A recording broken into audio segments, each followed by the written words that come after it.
get coveted, or what was it, months ago when, maybe a year ago when Biden threw his hat in the race, I said, whoa, he's a placeholder. And you know what's going to happen, right? They're going to elect him, right? And then what they're going to do is they're going to get him sick and then he's going to leave office, right? And why did they pick Kamala? Well, Jussie Smollett, Avenatti, there's a lot going on that you guys don't seem to be putting. I mean, we really need to focus on it, but I just want you to remember that there's a charity called Rise Up.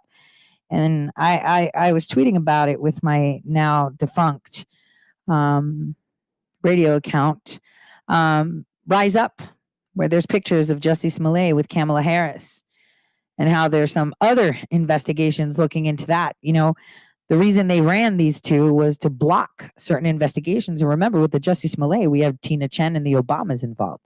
So you've got to understand why they selected these people and why they have been anointed by the global powers that be. Well, wannabe powers, because now that's all down the drain. So here is where they're telling you exactly what we discussed over a year ago, pretty much fair and open. Listen. Oops, you can't listen because it's on mute. Give me a sec.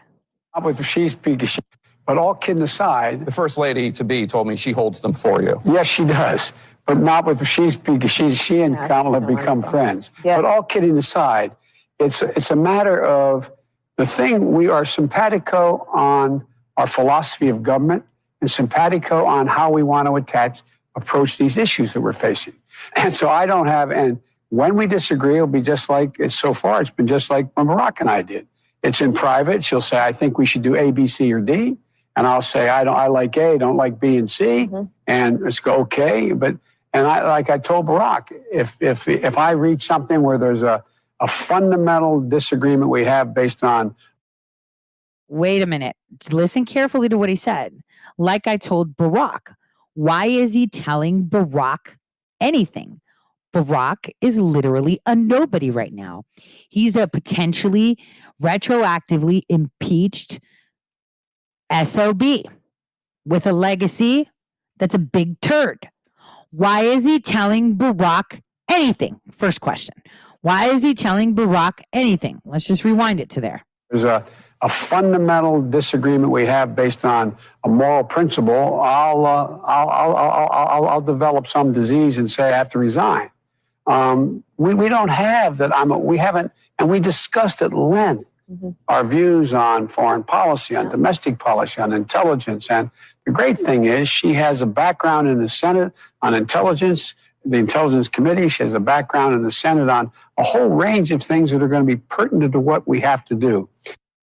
So for those of you men out there, men out there, look at Kamala's face. And for those of you that are listening, I'll describe the face we women make.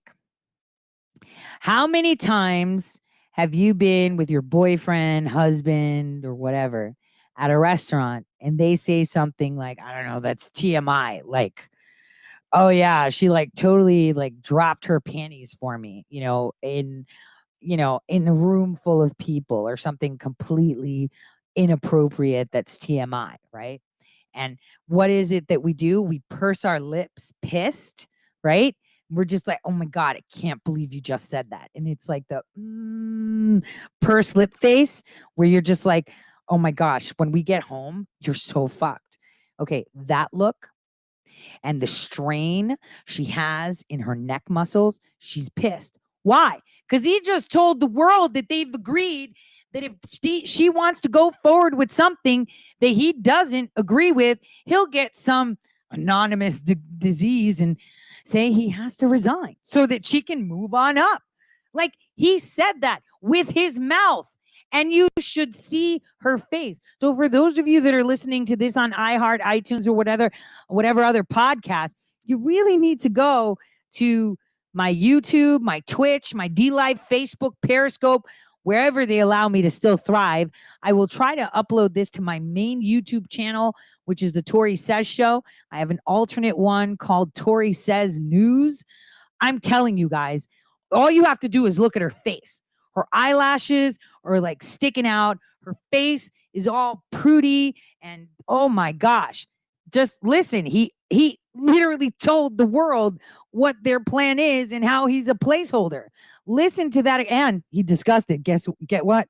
With Barack, right? He discussed it with Barack. Listen again. When we disagree, it'll be just like, so far, it's been just like when Barack and I did.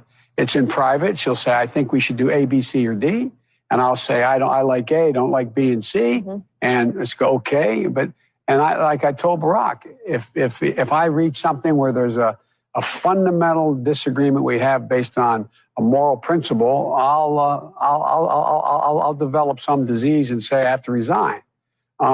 We don't have that. We haven't, and we discussed at length our views on foreign policy, on domestic policy, on intelligence. Damn, is she pissed? The great thing is she has a background in the Senate Damn, is she pissed? Now, by the way, with her background in the Senate, let's just talk about that for a second. Remember, a couple weeks ago, I said, wait a minute, there's a Senate Intel committee hearing that's closed door. Kamala Harris is on that. She gonna be attending, even though she's VP. And why hasn't she resigned from her position if she's vice president, right? Why hasn't she resigned from her position if she's vice president? This is just a thought. So now, before we get into other good stuff and funny stuff that I could tell you was the highlight of my evening just a couple days ago.